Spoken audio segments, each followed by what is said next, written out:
अस्सलाम वालेकुम दोस्तों, चेक करो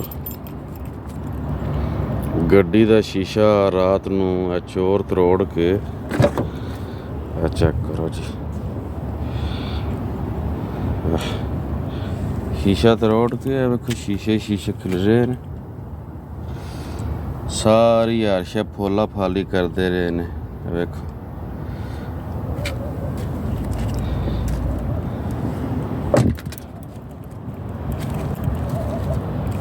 ते ए वेखो ए शीशे का की हाल करके गए ने।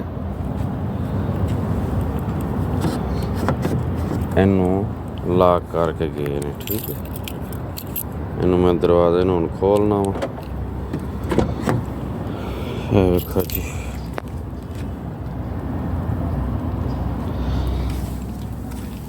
इत्थों जिहड़ा इहदे विचों फुल्ला फालियां करदे रहे ने, पैसे लभ जाण। वेखो जी इन्हां दे काम, सिर्फ और सिर्फ इन्हां नूं पैसे चाहिए ने, होर कुछ नहीं लैके गए, ठीक है जी। पैसे जेहड़े नूं गड्डियां थोड़े पे हुंदे ने। वेखो ना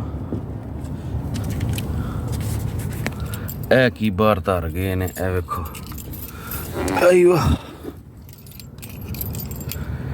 ए शीशे तुहानूं नज़र आ रहे ने। गड्डी तरोड़ के गए ने, शीशा एहदा सारे शीशे होए ने।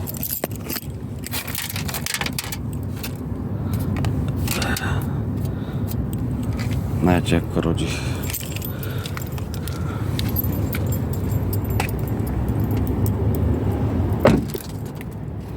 शीशा बंद करिए तो शीशे थले डिगते हैं। हाँ जी, ये चोर दे पुत्तरां दा काम है। अल्लाह ताला इन्हां नूं हिदायत दे। ए वेखो जी, चलो ओके।